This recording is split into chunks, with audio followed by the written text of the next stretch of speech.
I'm working as an advisor on migration and development in the Human Rights Desk of Bread for the World. Bread for the World belongs to the Protestant church, like the diaconia of the Protestant church in Germany. It's a non-governmental organization.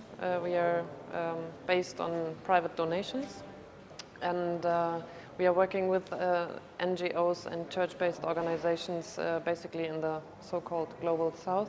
We are having established a roundtable on with environmental organizations like WWF, for instance, and Greenpeace and Amnesty International, and then Bread for the World from the development side, or state watch organizations like German Watch. We all unite and we discuss on issues. Actually, we didn't come up with a final policy on climate change and migration yet, but at least we are exchanging. We can see that climate change does already influence migration patterns, and we see it like actually it's two topics. One is the fast onset disasters or fast onset climate change, like hazards, storms, cyclones, and the slow onset climate change, which is sea level rise, droughts. Like for instance in Bangladesh, a lot of the migration that's taking place is due to climate change.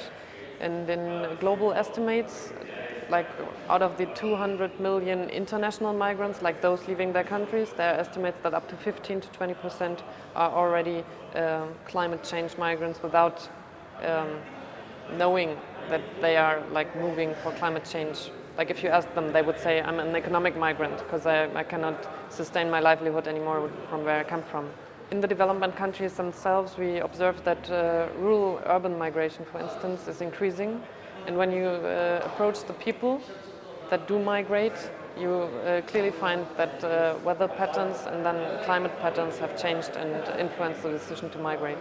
The global network we have through our church organizations, like in most development countries, you have Protestant churches also involved in developing issues, and or NGOs, and those NGOs would approach Bread for the World as a donor organization, as an umbrella organization, because like we are existing for 50 years now, people know how to approach us.